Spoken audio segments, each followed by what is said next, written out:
Desculpa. Boa tarde. Gostaria de parabenizar todo mundo aí pela presença, ao palestrante, Reinaldo Alves Ferreira, juiz de direito aqui, que muito nos honra. Nós conhecemos bastante a atuação do senhor, gostamos de tê-lo aqui com a gente, acompanhamos muito a sua passagem e o seu currículo na magistratura, muito nos honra tê-lo aqui. Hoje ele vai a palestra a Fazenda Pública em Juízo frente ao novo Código do Processo Civil. Eu não vou muito prolongar, mas com muito carinho que o Fisco do Estado de Goiás recebe esse que é um dos grandes juízes da nossa magistratura local. Muito obrigado. Senhoras e senhores, uma síntese do doutor Reinaldo Alves Ferreira, a sua história na atuação. O doutor Reinaldo Alves Ferreira é juiz de direito, titular da primeira vara da Fazenda Pública e estadual da comarca de Goiânia. Professor na Escola Superior da Magistratura do Estado de Goiás. Possui graduação em Direito pela Universidade Federal de Uberlândia em 1987 e mestrado em Direito Empresarial pela Universidade de Franca em 2003. Atualmente é professor titular da Fundação de Ensino Superior de Rio Verde, Universidade de Rio Verde. É juiz auxiliar da presidência do Tribunal de Justiça do Estado de Goiás.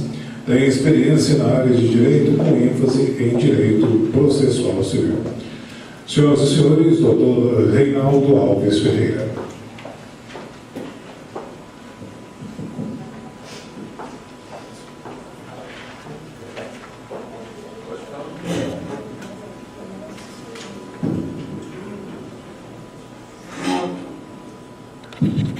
Inicialmente, eu quero agradecer o convite que me foi interessado, dizer que me sinto muito honrado, satisfeito por estar aqui participando desse evento, que para nós tem um significado muito especial, porque vamos tratar de um tema que nós consideramos fundamental para todos nós operadores do direito, principalmente no que diz respeito àqueles que atuam como advogados públicos e assessores junto aos interesses, na defesa dos interesses da Fazenda Pública. Eu peço licença para falar de pé, acho que é um problema psicológico, o Dr. Ponte fala sentado. Né? Bem, nós vamos tratar hoje a respeito de algumas questões pontuais do novo Código de Processo Civil. Eu digo pontuais porque o tempo não nos favorece. Então nós temos que fazer escolhas e nós escolhemos aquilo que nós reputamos mais importantes no novo Código de Processo Civil, no que diz respeito à atuação da Fazenda Pública no âmbito processual. Nós estamos tratando de um novo código, de um código novo. Os senhores poderiam perguntar, mas por que a necessidade da criação e aprovação de um novo sistema processual? E eu respondo para os senhores de forma bem objetiva. Pela necessidade de nós darmos uma sistematização ao processo civil, para nós darmos coerência ao sistema processual civil, porque nós já não suportávamos mais essas reformas pontuais, essas mini-reformas que vinham esfacelando o nosso direito processual civil na sua totalidade. É preciso que nós compreendamos qual é esse novo perfil metodológico do Código de Processo Civil, o Código de Processo Civil que nós temos agora diante de nós, né? Se nós formos analisar esse código, nós vamos observar que o legislador teve uma preocupação muito grande no sentido de introduzir no código um modelo constitucional de processo. E essa tentativa dessa inserção desse modelo constitucional de processo, nós observamos a partir do seu artigo 1º, no artigo 1º desse Código de Processo Civil, quando o legislador diz: o processo civil será interpretado, disciplinado, ordenado, conforme os valores e as normas fundamentais estabelecidos na Constituição da República Federativa do Brasil, obedecidas às diretrizes deste Código. Daí a preocupação que o legislador teve de criar um capítulo e um título específico nesse Código de Processo Civil a respeito dos direitos fundamentais, as normas fundamentais do processo civil. E se nós quisermos bem compreender esse novo sistema, nós temos que ter uma perfeita noção ou buscar uma compreensão a respeito desses direitos ou normas fundamentais que vão se constituir no ponto central de toda a sistemática ou de toda a processualística civil que vai estar exigindo de nós essa compreensão a partir de agora. Então, veja bem, quais são as características essenciais desse Código? Primeiro, uma justiça coexistencial, o autorregramento da vontade das partes, uma justiça negocial no que diz respeito ao procedimento a ser utilizado no curso da relação jurídica processual. Isso nós observamos nesse Código a partir do artigo 190 e também do artigo 191, quando é permitido que as partes negociem o procedimento que vai ser adotado durante todo o itinerário processual. Isso é uma novidade. Então, essa justiça negociada, essa cláusula negocial genérica prevista no artigo 190 do Código de Processo Civil é uma novidade. Outro aspecto que se apresenta fundamental é o fato de que tudo nesse código é substancial. A isonomia é substancial, a fundamentação é substancial e principalmente o contraditório tem que ser um contraditório substancial, um contraditório efetivo e dinâmico. Porque todos nós sabemos que é o contraditório que confere legitimidade ao processo, seja um processo judicial, seja um processo administrativo.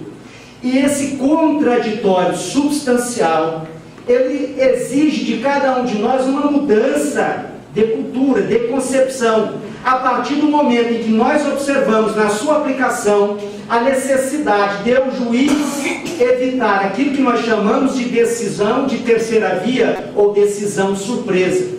Quando nós observamos no artigo 10 do novo Código de Processo Civil, eu não vou usar mais a expressão novo, no Código de Processo Civil, a necessidade de o juiz ouvir as partes para decidir a respeito de objeções processuais, ou seja, questões processuais de ordem pública, né? Nós observamos o legislador absorvendo na estrutura desse novo código esse princípio do diálogo, que é um corolário, uma consequência natural desse contraditório substancial. Então nós observamos lá no artigo 10, já de início, o juiz... Evidente, isso é normal. A objeção processual é uma questão cognoscível de ofício. O juiz poderá apreciar oficiosamente as questões processuais, aquelas questões de ordem pública, todos nós sabemos disso. Mas antes de decidir, antes de deliberar ou tomar uma decisão, haverá necessidade do quê? Dele ouvir as partes, ou principalmente aquela parte que venha sofrer as consequências da decisão por ele ser proferida. No sentido de que o juiz continua podendo, sim, apreciar oficiosamente, sem necessidade da prática de qualquer ato de incoação ou de provocação, essas questões processuais de ordem pública. Porém, antes de decidir, ele terá que ouvir as partes. Para quê? Para permitir que as partes exerçam um direito que é importantíssimo no processo, que é o direito fundamental delas terem, pelo menos em tese, né, o exercício do poder de influência sobre a formação da convicção do Estado do juiz. Os senhores estão vendo que esse código evita a figura do juiz solipsista, aquele juiz que vale por si só, aquele juiz que julga isoladamente, aquele juiz que não busca o diálogo com as partes, aquele juiz que não tem a noção da existência ou da necessidade da existência de um processo comunitário, no qual a sua decisão seja compartilhada. E vou dar um exemplo para os senhores poderão se deparar com essa situação.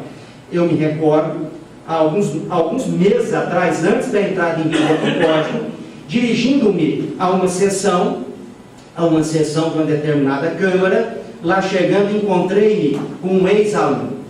Isso não existe ex-aluno, né? Senti na carne isso. Sentei-me ao lado, vou falar menino. E ele disse para mim: professor, que bom que o senhor chegou, porque é a minha primeira sustentação oral.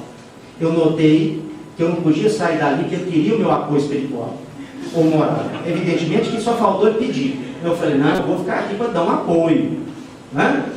E nisso ele foi e fez a sustentação oral. E aquele negócio que o ex-aluno faz a sustentação oral, olhando para o professor, e eu fazia um sinal de positivo para ele: vai que você está ali dentro. Né? E ele fez. E a meu sentir, de forma brilhante. E aí veio o advogado da parte adversa fazer a sua sustentação oral.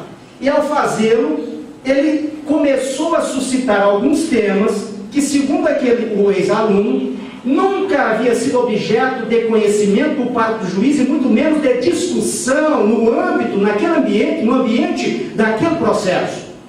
E ele me cutucava, dizendo: professor, olha aí, o advogado está alegando fatos, está trazendo à tona algumas questões que nunca foram objeto deste processo, e a inserção está ocorrendo só agora.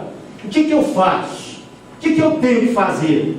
Evidentemente que eu disse para ele: deixa ele concluir a sustentação oral, e assim que ele concluir a sua sustentação oral, você levanta uma questão de ordem, e levanta a questão de ordem no seguinte sentido: requeira ao presidente da sessão que lhe faculte, que lhe oportunize manifestar-se a respeito daqueles fatos que só agora surgiram no âmbito daquele processo. E assim ele o fez, e assim o ferro foi grande. Porque, dada vênia, o presidente da sessão, olha só que fundamentação brilhante, eu fiquei emocionado. Ele disse para o menino: olha, isso não tem previsão legal. Me deu vontade de levantar uma questão de ordem também, mas não podia, porque ali era um estranho. Olha, realmente não tem previsão na norma infraconstitucional, tem previsão na Constituição. E não havia necessidade de o Código de Processo Civil, no seu artigo 10, fazer referência à necessidade da observância de um contraditório substancial, para que esse contraditório substancial fosse observado na prática. O que aconteceu? Tudo bem, o menino embargou a declaração, porque ele indeferiu aquele pedido, que não foi facultado a ele a sustentação oral. Ele deu uma pré-questionada, evidentemente eu ajudei. Podia nem falar isso, mas na verdade está filmando, vamos ver se edita isso. Tá? Isso é um perigo. E interpôs um recurso extraordinário, alegando violência, malferimento de forma direta ao contraditório. O Supremo Tribunal Federal deu provimento ao recurso extraordinário dele, nulificou, invalidou a sessão, determinando, facultando a ele o quê? A sustentação oral. É óbvio que não adiantou nada. Ele fez a sustentação oral e o julgamento foi o mesmo. O resultado, mas foi garantido a ele o contraditório substancial na prática. Isso para mim é uma novidade extraordinária, porque nós partimos da premissa de que esse processo deve se constituir em um ambiente democrático, que se permita um debate exaustivo de todas as matérias que tenham sido agitadas pelas partes, né? E um ambiente democrático em todos os sentidos, ao ponto do novo Código de Processo Civil ter adotado um outro princípio, não menos importante, talvez menos importante, porque contraditório é uma decorrência do devido processo constitucional, mas que é o princípio da primazia do julgamento mérito. Esse eu acho extraordinário. E vou fazer aqui uma crítica: os juízes não estão compreendendo esse princípio, não estão. Esses dias chegou um colega para mim e disse: mas Reinaldo, você está falando em princípio da primazia do julgamento do mérito, você está me dizendo que nós temos que ensinar o advogado a receber esse tá. Ensinar não, nós temos que esclarecer as partes, nós temos que prevenir as partes, nós temos que consultar as partes, nós temos que dialogar com as partes para evitar que o processo seja extinto sem que ele seja capaz de ter atingido os seus objetivos. cujo objetivo final é a solução de uma crise jurídica posta à apreciação do Estado juiz.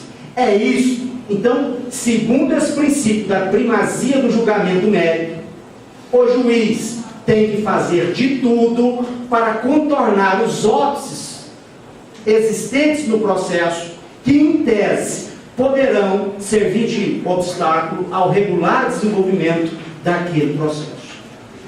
Então, o interessante é que, e dou um exemplo para os senhores, algo que eu achava horrível e que os tribunais estão resistindo, a questão relacionada à jurisprudência defensiva. Os senhores sabem o que é jurisprudência defensiva?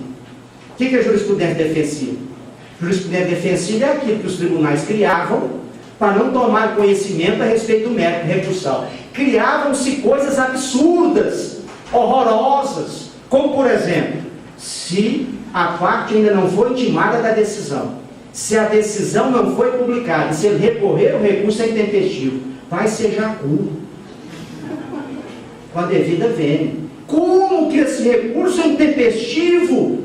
Se eu nem for intimado, estou me adiantando no tempo do processo, estou recorrendo, eu estou chegando para o juiz e estou dizendo, olha, eu tomei conhecimento e estou recorrendo, não precisa nem me intimar, não precisa nem dar conhecimento dessa decisão para mim. E aí, vimos os tribunais e falaram, não, esse recurso é intempestivo, esse recurso é antitempo, né? Uma expressão interessante, que absurdo, isso acaba, agravo de instrumento, você esqueceu de colocar uma vírgula na petição recursal, aí vinha lá o relator falou, não conheço esse agravo porque faltou aqui uma vírgula, faltou um documento, faltou alguma coisa. Agora como é que fica no novo código? O relator não poderá agir mais dessa maneira, não poderá mais ter essa conduta, ele deverá atentar para a necessidade da estrita observância do princípio da primazia do julgamento mérito. Como ele deverá agir? Proporcionar à parte recorrente que ela sane eventuais irregularidades ou defeitos relacionados à sua manifestação recursal. Não mais poderá negar trânsito à insurgência recursal por questões meramente formais. Poderá sim, mas antes terá que oportunizar, terá que facultar à parte a oportunidade de sanar esses defeitos ou estas irregularidades. Então o código acaba com essa jurisprudência defensiva, acaba com isso, acaba tanto que no preparo, não sei se isso não interessa muito para a Fazenda, evidentemente, mas no preparo eu achei até que o legislador foi interessante. Ele diz o seguinte: se a parte apela, não faz preparo, faz o preparo insuficiente, intima-se para complementar em 5 dias. Se não fizer preparo nenhum, não fez preparo nenhum, eu recorri, não fiz o preparo, não paguei, não fiz o pagamento. O que o código diz? Tem que intimar para pagar, mas agora você vai pagar em dobro. E esse advogado chegou para mim e falou, mas que código sacana, pagar em dobro. Eu falei, besta, se ele recorreu, não pagou nada, tinha que ser esse recurso, ó, tinha que ter sido julgado deserto. E no novo sistema ele não vai ser julgado deserto. Você está tendo ainda uma última oportunidade de adimplir, fazer o pagamento quanto às custas necessárias ao processamento desse recurso. E ainda reclama? Pagar em dobro. Essa é uma vantagem. Outra vantagem, por quê? Princípio da primazia do julgamento do mérito.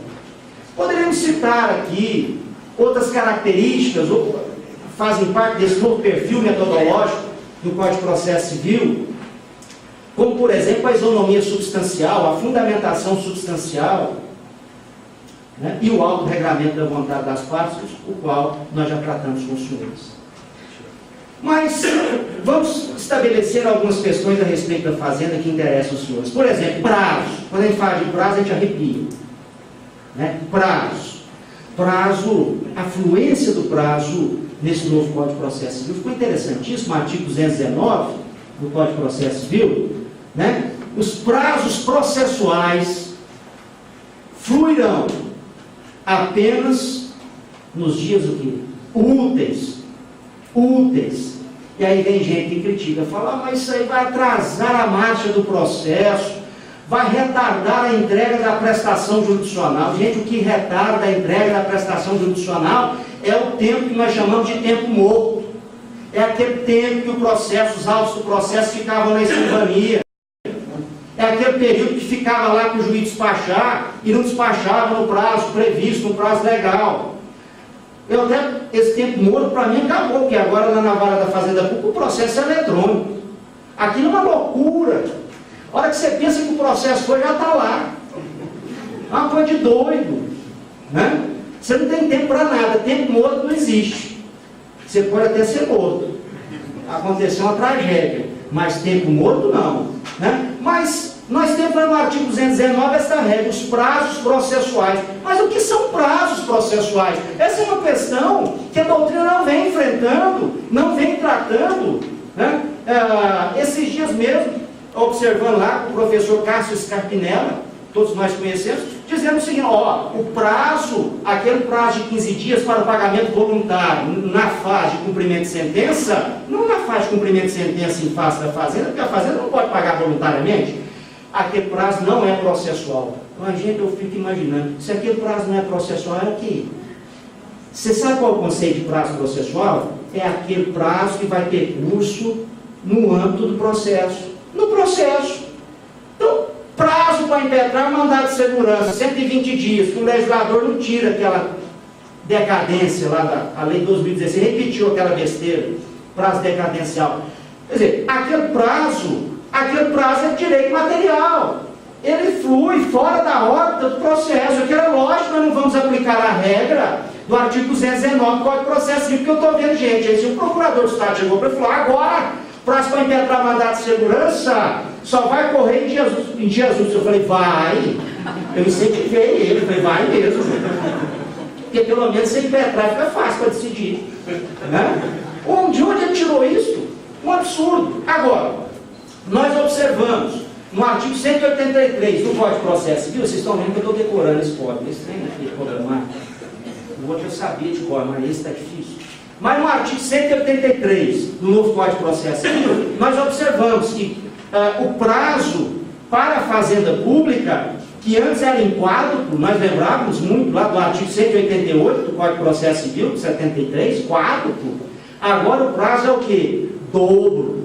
E o Código, o legislador foi inteligente quando ele diz o prazo em dobro para qualquer manifestação processual. Qualquer manifestação processual.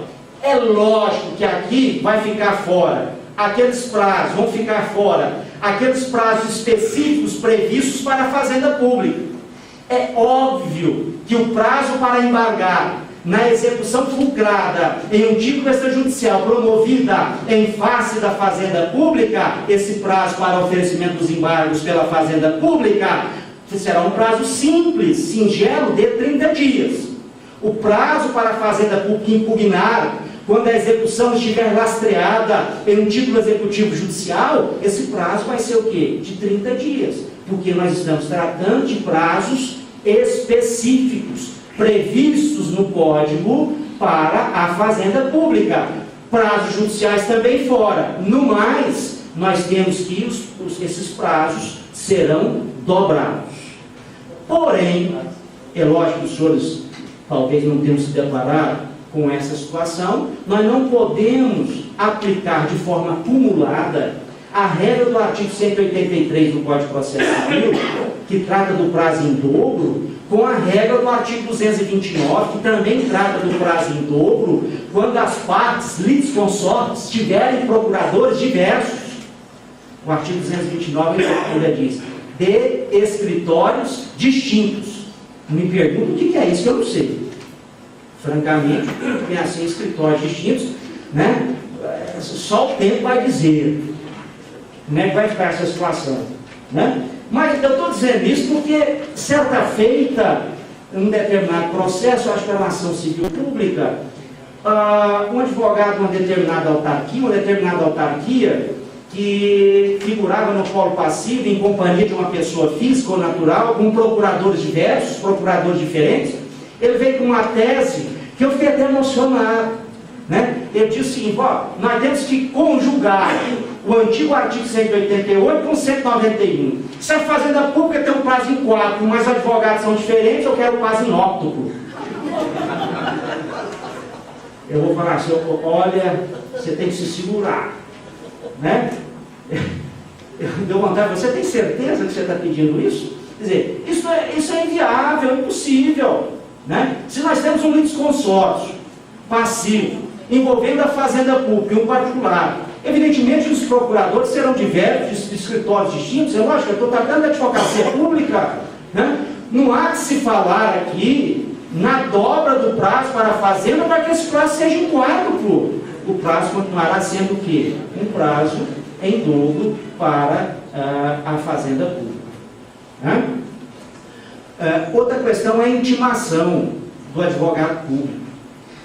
No Código de Processo Civil de 73, nós não tínhamos regramento a esse respeito. Ou o regramento caía na vala comum, na regra geral, a regra geral.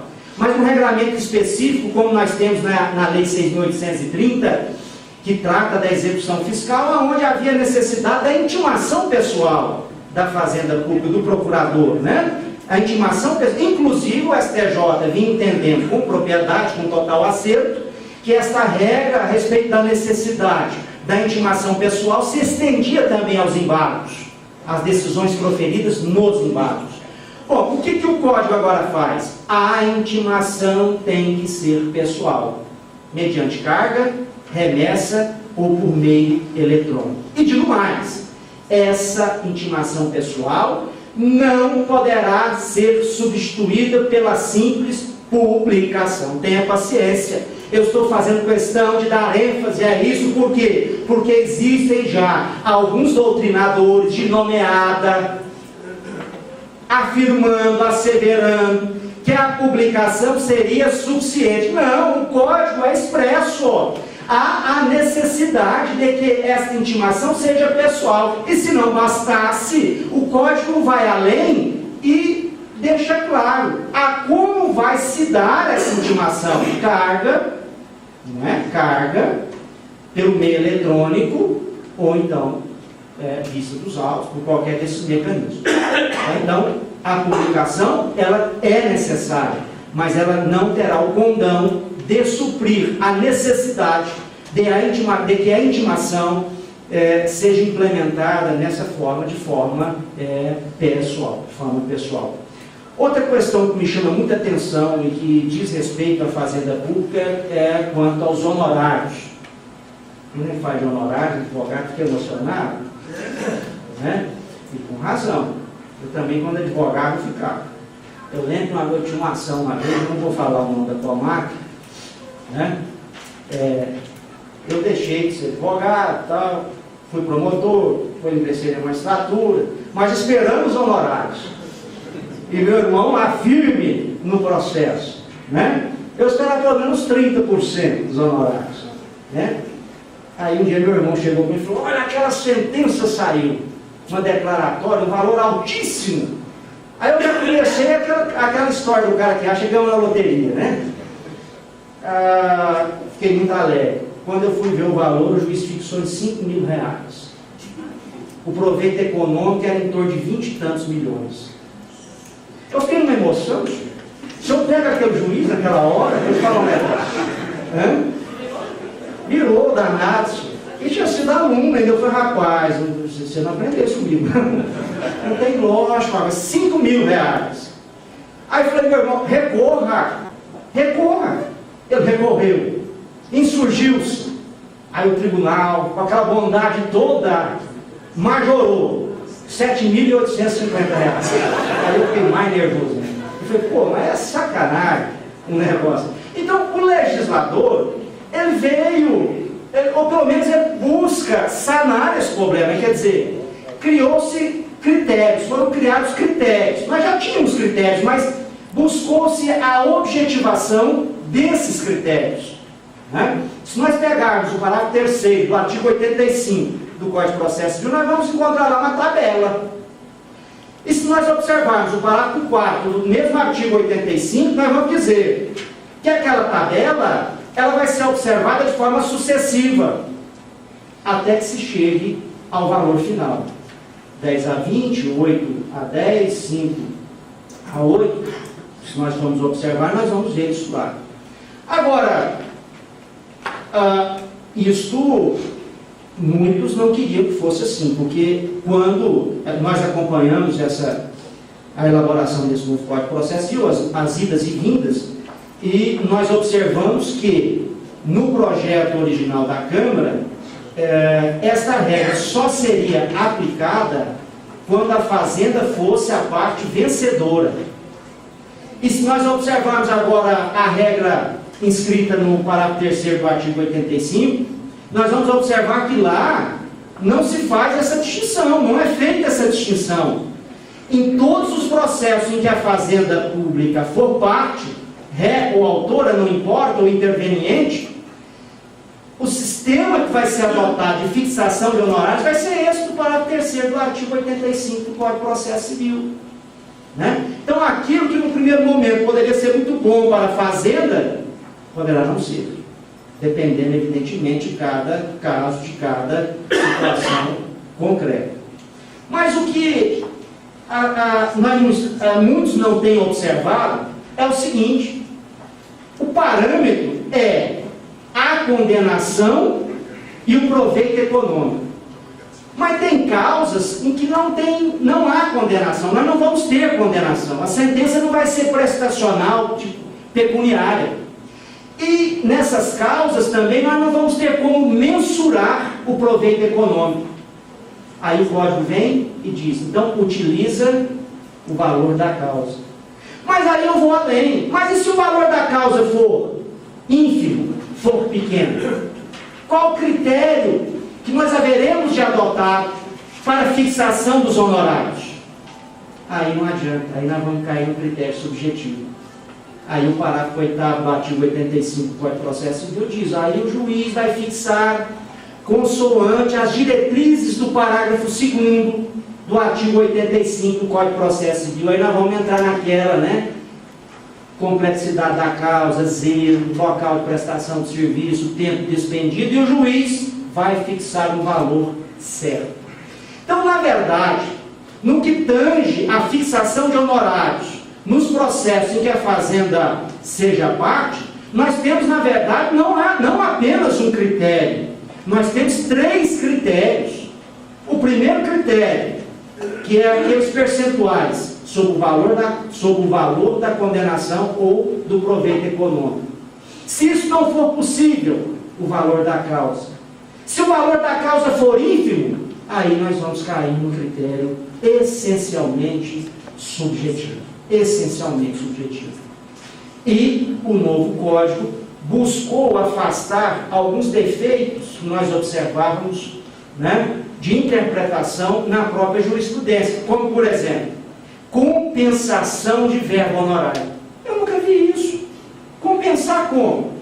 Ué, a parte deve meus honorários, não é isso? Deve os honorários para mim, que sou advogado, da parte contrária, da parte ré, mas e o autor? E o réu não deve honorários, no caso de sucumbência recíproca, para outro advogado, já que os honorários se constituem um direito autônomo, conforme preconiza o artigo 23 do Estatuto da Ordem, e agora o próprio Código de Processo Civil, né, referenda esse entendimento. Ora, como compensar? Compensar, se nós não somos credores e devedores ao mesmo tempo. Então, quer dizer que nós estamos fazendo gracinha com o chapéu alheio? O legislador acaba com isso, ele diz claramente, não há a possibilidade de compensação de verba honorária quando ocorrer sucumbência recíproca. Eu não entendo porque que a OAB nunca tinha feito nada para ele. E outra, nós temos até súmula, enunciado de súmula do Superior Tribunal de Justiça, se não me falha a memória, de número 306. Essa súmula, para mim, vai ter que ser cancelada, revogada, não vai ter mais espaço para ser aplicada, porque não há de se falar em compensação de verba honorária no caso de sucumbência recíproca. Outra questão que diz respeito ao advogado público é que os honorários pertencem a ele, a verba sucumbencial. Aí alguns dizem, mas depende de lei regulamentando a matéria. Sim, se não me falha a memória, aqui no Estado de Goiás nós temos. Né? Aqui no Estado de Goiás nós temos, pelo menos com a Procuradoria, sim. Né? Pelo menos pedidos nesse sentido, até um fundo. Né? Aqui é fundo, não tem fim. Né? Porque o que vai... Mas a lei, o código agora é claro. A verba sucumbencial pertence ao advogado público, desde que exista lei regulamentando. Parece-me que aqui no Estado de Goiás nós temos lei que regulamenta a matéria, que trata da matéria. Né? Se nós formos fazer uma análise, a questão de honorários sucumbenciais e honorários contratuais, esse tempo eu fiz um levantamento e descobri que apenas em 4 países adotam esse sistema. A maioria dos países adotam o quê? Apenas honorários contratuais. Apenas honorários contratuais. E os sucumbenciais pertencem à parte e não ao advogado. Né? Para recompor os gastos que a parte teve. Vocês querem saber o nome dos países? Nicarágua, Honduras, Venezuela e Paraguai. E Brasil. Né? É um avanço, não sei. Né? Se eu falar isso, é capaz de ser isso. Né? É um grande avanço. Mas se você for analisar, honorários sucumbenciais tinha que ser direcionado à parte. Né? À parte. Eu lembro que uma vez lá em River City Night, sabe onde é? Eu estou aqui em River City Night, Rio Verde, vocês conhecem? Rio Verde. Né? O indivíduo entrou com ação de reparação de danos, ressarcimento, pedindo que a parte fosse condenada pelos honorários contratuais que ela havia despendido. Eu lembro que na época essa tese era inédita e era jurisdível nessa época. Né? Eu peguei e julguei procedente. Porque afinal de contas, julguei procedente porque ele provou que havia pago. E o valor postulado não era exorbitante, o valor contratado, porque se fosse, hoje o STJ entende que o juiz poderia intervir para fixar de forma moderada e adequada esses honorários. Né?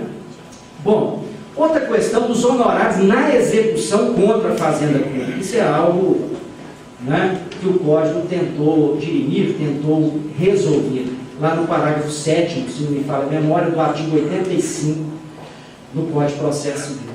Lá nesse parágrafo nós temos a seguinte regra, olha que interessante.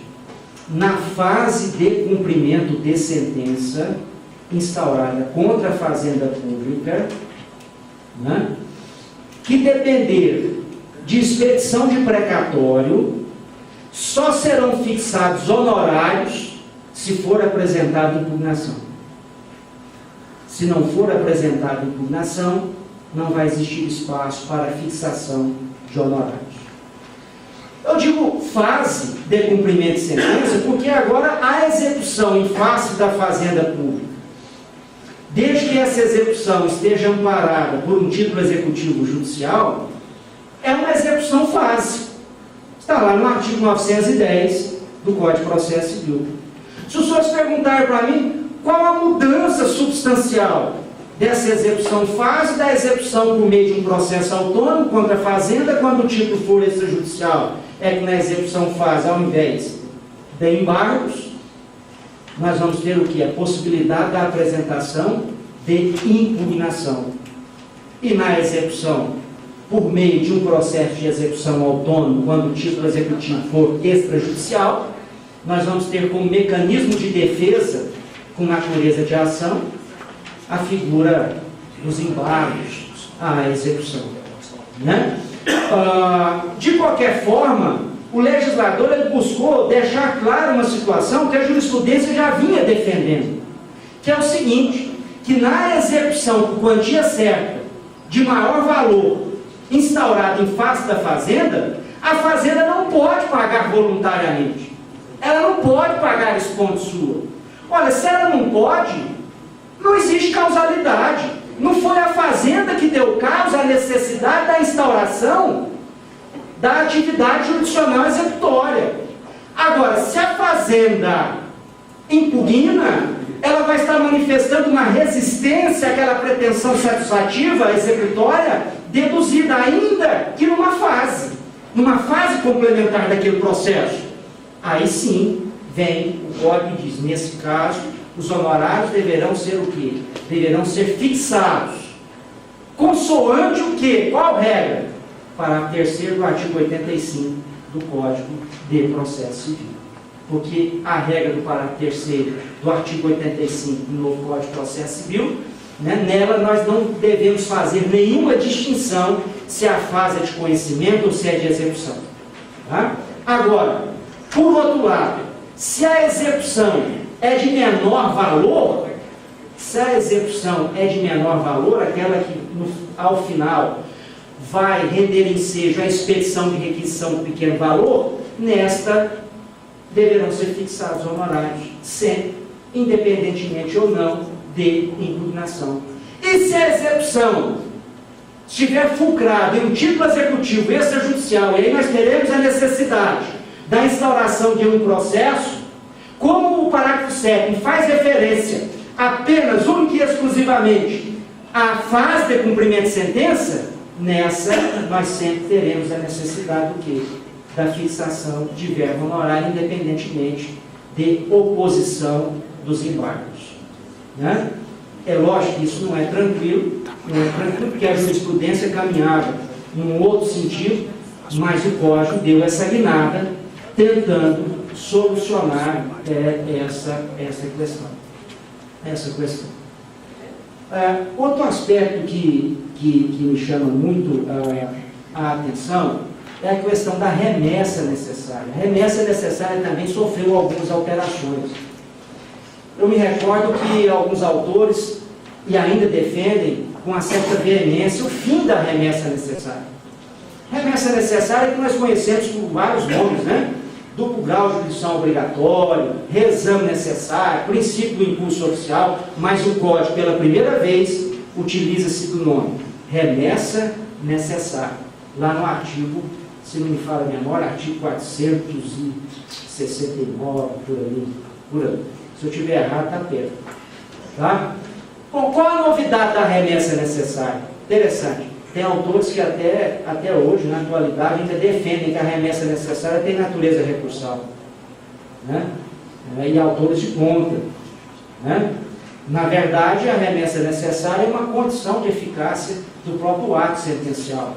É uma condição para que a sentença adquira a aptidão de produzir a coisa julgada material e ganhar aqueles contornos de imutabilidade no que diz respeito ao comando emergencial dela emanado.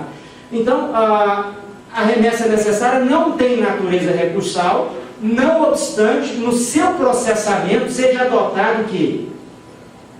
A sistemática do processamento do recurso de apelação.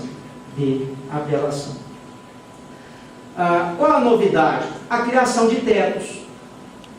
Se vocês pegarem no código, vocês vão ver, ó, até tal valor para a União, Estados e municípios. Criaram-se tetos.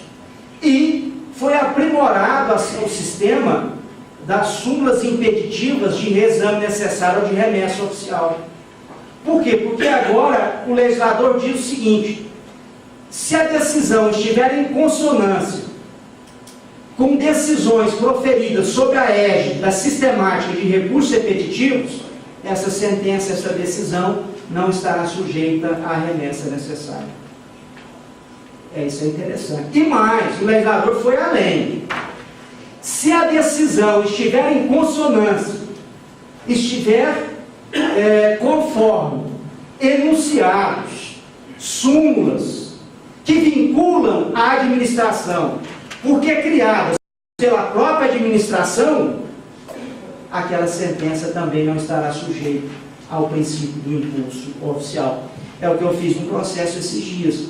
Né? Eu observei que no âmbito do Estado de Goiás, na Procuradoria do Estado, tinha lá um parecer em que aquele entendimento foi adotado e criou seu enunciado.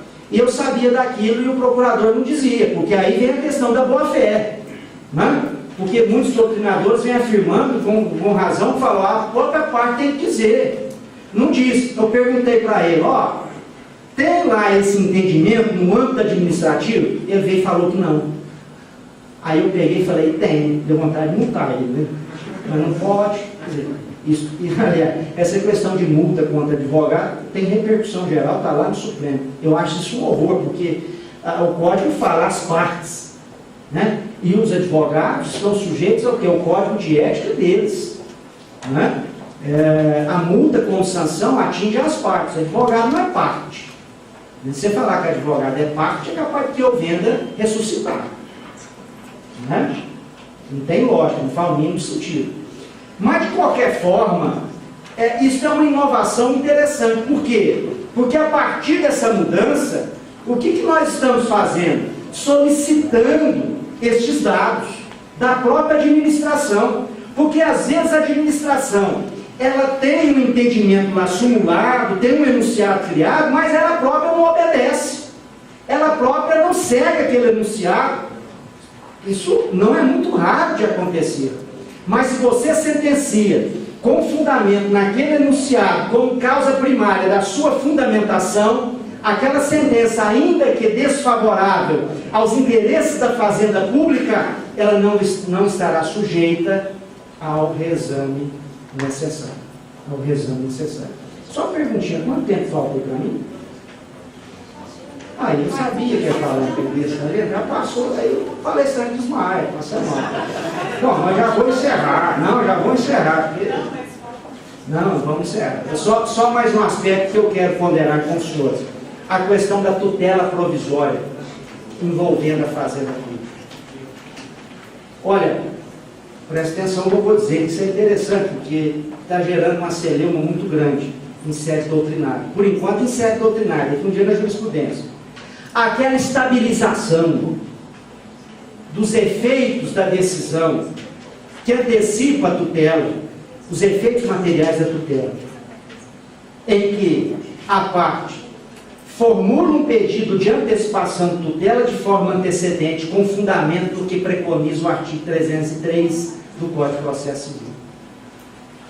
Não vou ter condições de entrar muito no detalhe, mas o aspecto que nos importa é o seguinte: se a parte entra com aquela ação antecedente, alegando que a urgência é contemporânea e pede uma liminar antecipatória, a antecipação dos efeitos sociais da tutela, e ele obtém, e ele deixa claro que ele deseja a estabilização daquela decisão no que diz respeito aos seus efeitos. Se esta ação é proposta em face da fazenda pública, se a fazenda pública não agrava de instrumento, porque aqui o recurso é agravo de instrumento, que o 1015 prevê que o recurso adequado é o agravo do instrumento. Esse processo vai ser extinto, sem julgamento, sem apreciação do mérito, e aquela decisão vai adquirir aquele contorno de estabilidade previsto no Código de Processo Civil? Será que nós podemos falar em estabilização em face da fazenda pública? Né? Isso está gerando uma celeuma danada. Eu vou aqui externar o meu entendimento, que eu tenho quase que certeza que não vai ser o da maioria, mas eu tenho a obrigação moral de externar. Eu entendo que sim. Quando? Vou explicar. Naqueles casos em que for possível, admissível, cabível a antecipação de tutela contra a fazenda, Lei 9.494, artigo 2º, né? Lá tem, porque nós fazemos uma interpretação a contrário senso, lá na Lei 9.494, nós temos as hipóteses em que não se admite, não será possível a antecipação dos efeitos da tutela contra a fazenda pública. Interpretando a contrário senso, fora daquelas hipóteses, é possível a antecipação dos efeitos da tutela em face da fazenda pública. Adianta ser possível a antecipação, você não pode estabilizar? A estabilização significa aquela possibilidade real de que uma decisão continue produzindo efeitos no tempo, até que a fazenda pública, valendo-se de uma prerrogativa processual que não é só dela, mas das partes no processo, propõe uma ação pedindo a revisão daquela decisão no prazo de 2 anos. Não existe nenhum óbice quanto a esta possibilidade. Estou dizendo que esse tema não é passivo, esse tema é polêmico. Os senhores enfrentarão essa questão mais cedo ou mais tarde. Por enquanto, muitas poucas situações nós temos vislumbrado em que as partes estão ajuizando essa ação em caráter antecedente. Falar-se de antecipação de tutela em caráter antecedente no nosso sistema processual é algo que ainda causa espécie, causa perplexidade. Falar na inexistência de processo cautelar autônomo é algo que causa espécie. É lógico, de repente eu chego aqui e falo, nós não temos mais processo cautelar autônomo. Aí você fala, mas eu gostava tanto. Gostava. Agora o que eu vou poder pedir? Requerer tutela cautelar em qualquer processo. Em qualquer processo.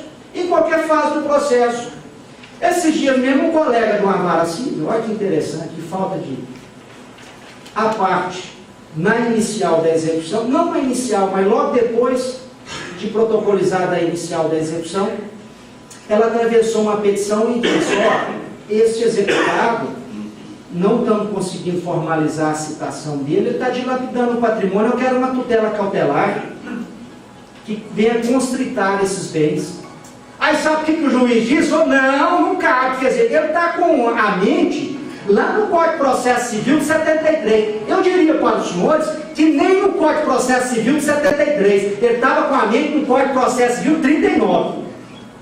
Porque o Código de Processo Civil de 73, e isso passava despercebido, nós tínhamos nele um dispositivo, que era no inciso 3º do artigo 615, em que o legislador deixava claro, na execução, o exequente poderá requerer, inciso 3º, medidas cautelares urgentes. E ninguém pedia. Eu nunca vi isso na prática, a não ser agora.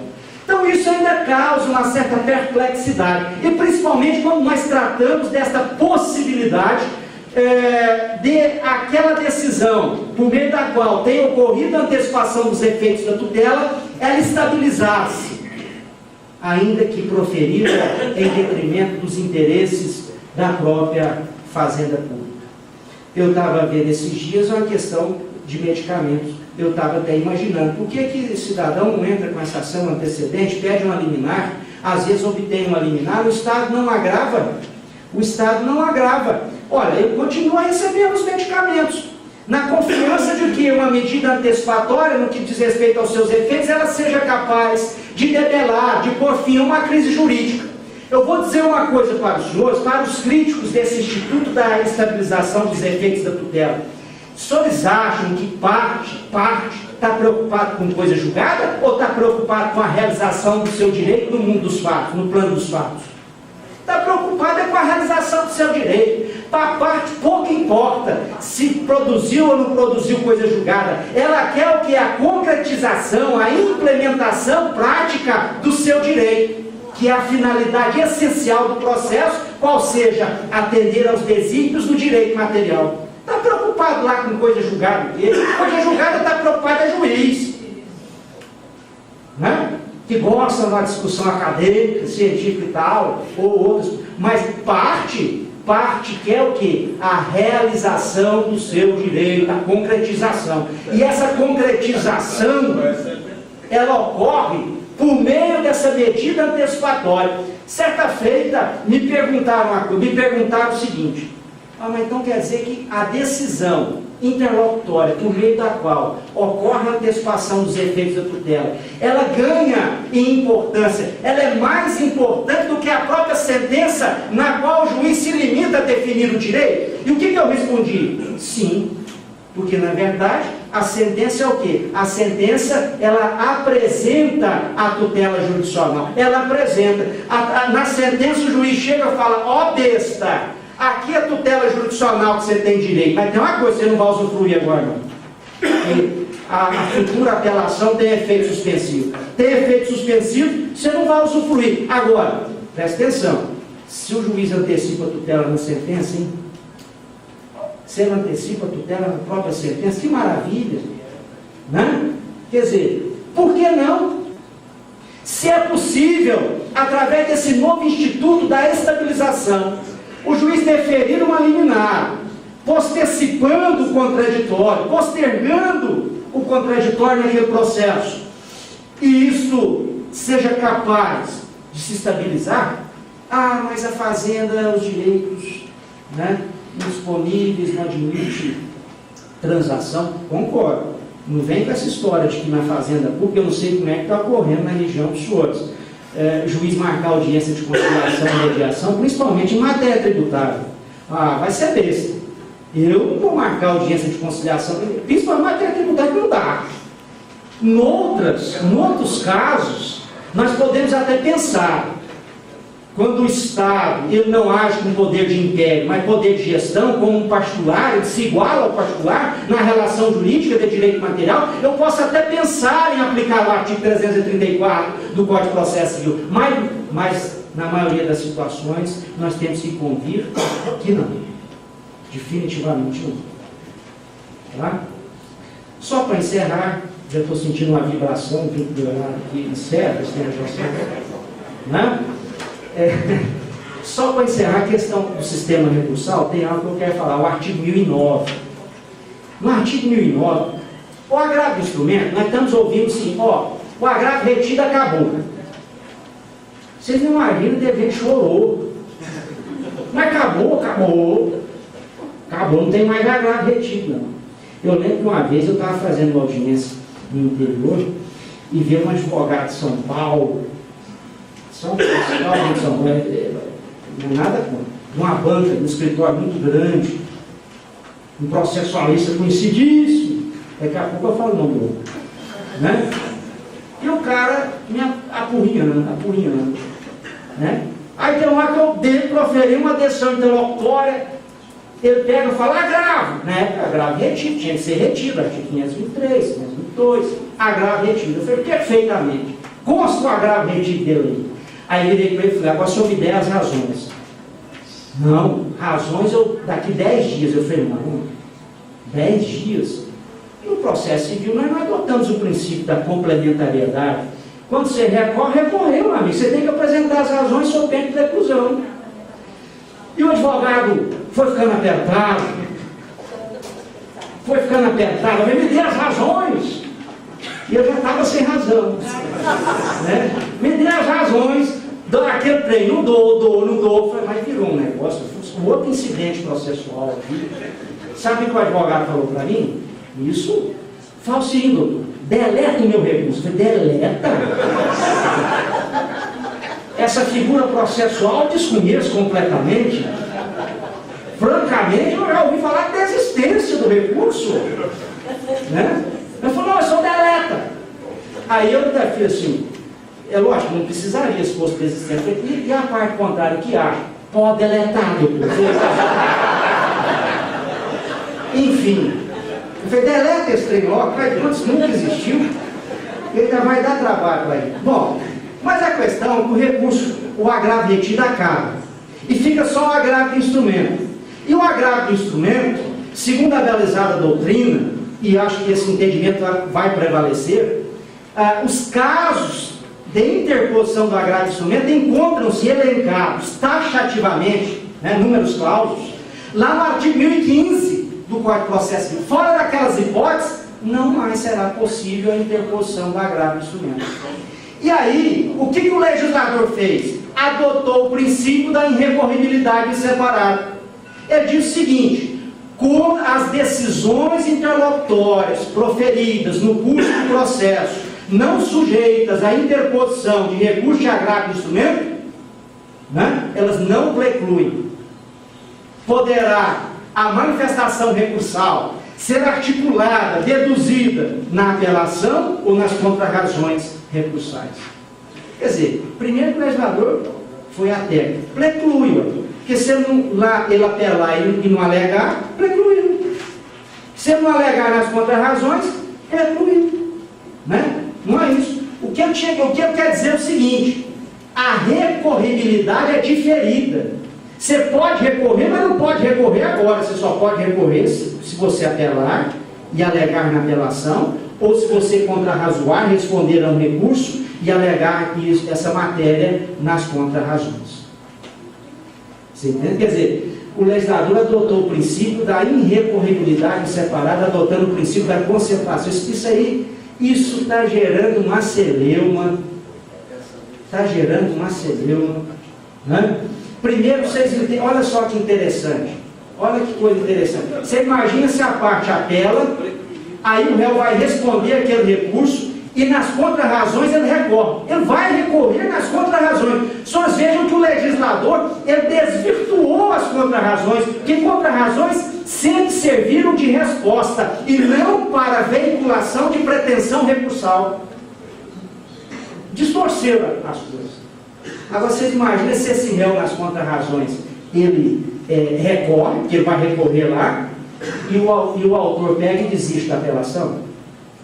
Será que aquele recurso manifestado nas contrarrazões vai ser extinto também? Porque vai seguir a mesma sorte daquele interposto pelo autor que depois ele desistiu? Eu vou responder. Nada disso. Aqui não é recurso subordinado, né? Não é recurso. A agravo retida que foi, eu falei recurso adesivo. É o agravo retida que acabou. Me deu aqui o anjo de guarda. E você sabe que no direito a gente tem que ter muita inspiração, não? Se o anjo de guarda tiver formação jurídica é melhor, viu? Se não tivesse, nós estamos tudo lascados. Aí não tem jeito, né? Então, senhores vejam a situação que foi criada pelo Código. Eu acho que de forma positiva, altamente positiva. Senhores, eu tinha mais coisas para dizer, mas eu recebi aqui uma notícia, né, frontal, me dizer que meu tempo já se encontra expirado. Eu quero dizer para os senhores o seguinte, que esse Código de Processo Civil é como se fosse uma divindade. Só vai vislumbrar e enxergar quem tiver fé. Nós temos que ter fé. E outra coisa, não adianta. Agora não adianta. Nós precisamos mais dele do que ele de nós. Isso é um fato. Não adianta nós tentarmos fugir disso. A nossa realidade é a necessidade que nós temos de aprendermos e aprendermos o mais rapidamente possível todos os meandros desse novo Código de Processo Civil, para que ele possa servir de instrumento para garantir o ideal de justiça que todos nós buscamos, perseguimos como ideal de vida. Muito obrigado pela atenção.